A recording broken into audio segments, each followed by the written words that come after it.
Welcome to today's deep dive into one of the most elusive yet telling pieces of the early Achaemenid Persian Empire, the winged guardian figure at Pasargadae.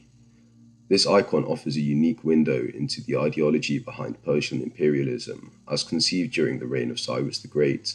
With insights from Professor Llewellyn-Jones, we'll explore how this remarkable figure and its context illuminate Persian notions of imperial tolerance and authority.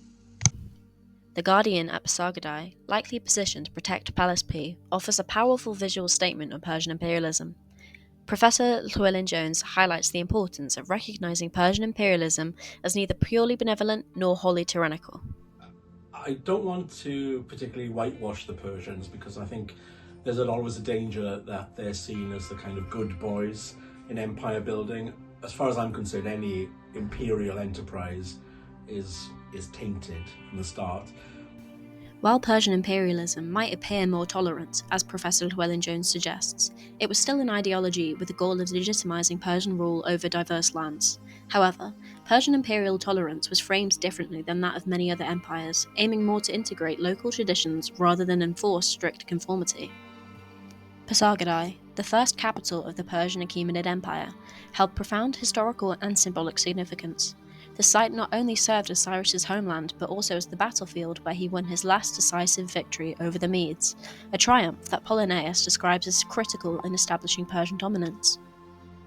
Apollonius recounts, he decided to risk a fourth battle with him at Pasargadae, where the Persians gained a victory so decisive that the Medes never again ventured to face Cyrus in battle.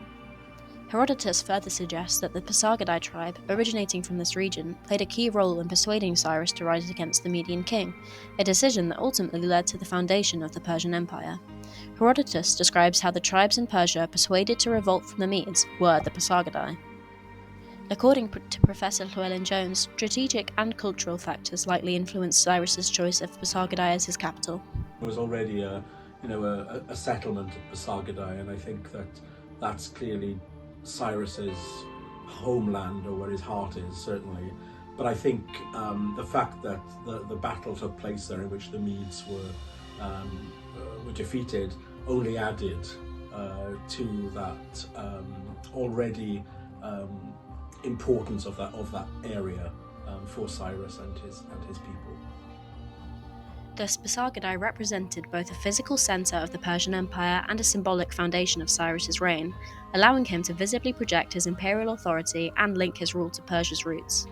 The significance of the winged guardian figure being uncovered at Pasargadae is that an amalgamation of various cultural symbols were found at the heart of the early Achaemenid Empire, signifying that early Achaemenid perceptions of imperialism were incredibly different to what we would consider imperialistic today.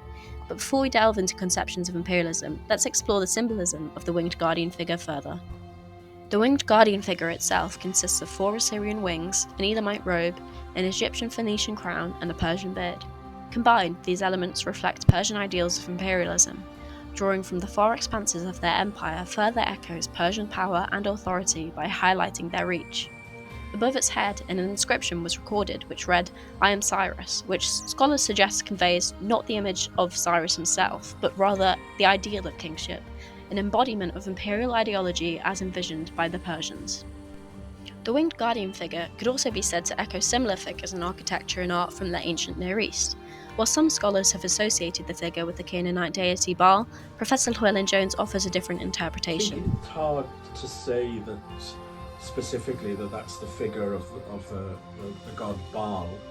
I'm not familiar with any of his iconography having 4 wings, but we certainly see these kind of 4 wings being used on what are called apkallu figures in Babylonia and in Assyria. And these apkallu are kind of supernatural guardians, and I think that makes sense for the figure at Pasargadae, especially since it's there on a door jamb. So it's kind of like, I think, a defensive talisman, keeping the door and the whole of the palace complex safe.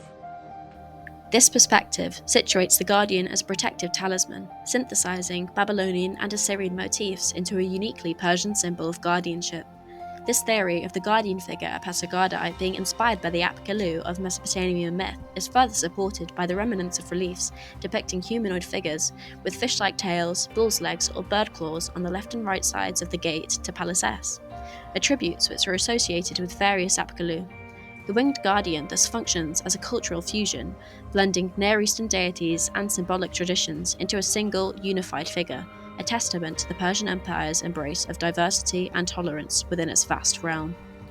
The winged guardian figure exemplifies a broader Achaemenid approach to cultural unity, where Persian kings embraced a diverse array of local traditions and deities, embodying their adaptability as rulers. This blended style is visible across the empire's art and architecture, from the mixed influences in Cyrus's tomb to the figure itself, which reappears in motifs like Darius's Abdana staircase in Susa. This adaptability extended into religious practices, where kings like Cambyses adopted roles within local traditions. In Egypt, Cambyses took on a pharaonic name and was even linked to Re, reaffirming his role as a native ruler in the eyes of the Egyptian people. I think what you see very clearly with the Persians, however, is their ability to adapt and adopt other people's deities. So Cyrus in Babylon is a worshipper of Marduk, Cambyses and Darius in Egypt is a worshipper of Re and Amun and so forth. And I don't think that's something that really would have bothered the Persians or any other peoples in antiquity, with the exception of the Jewish people a bit later on, once they've developed a form of monotheism. This adaptability allowed the Persians to strengthen their rule across their vast multicultural empire, positioning them as unifying leaders who respected local customs and beliefs. In some cases, the Persians strategically adapted stories of royal origins and legitimacy. Myths about Cyrus's birth, for example, varied depending on who was telling them. Stories portraying him as of mixed Persian and Median heritage, others as purely Persian, and still others framing him as either of royal or common birth. Cyrus himself was depicted as a chosen one by both Yahweh and Marduk, as seen in biblical texts and the Cyrus cylinder, thus cementing his role as a divinely chosen ruler across different cultures. Though the Persian Empire's emphasis on tolerance raises questions, was it a genuine practice or a strategic narrative crafted for control? While the Persians presented themselves as liberators and tolerant rulers, this image may have been a tool to stabilize and legitimize their empire. Professor Llewellyn-Jones offers insight into this dual function of Persian tolerance, explaining, I think that the Achaemenids did show tolerance for other religions, but I don't think they're alone in that in antiquity. I think in a world that was polytheistic, I think virtually all societies had a sort of respect for other people's pantheon of gods, let's put it that way. Persian tolerance served both ideological and practical purposes. By respecting and honouring local traditions, the Achaemenids fostered loyalty and reinforced an image of enlightened rule, setting themselves apart from earlier empires like the Babylonians. Cyrus's actions, such as freeing political prisoners and respecting various gods, contrast sharply with the Babylonian ruler Nebuchadnezzar, who ordered the destruction of Jerusalem, took political prisoners, and even abandoned his principal deity, Marduk, in favour of Sin, in which his successor, Nabonidus, followed suit.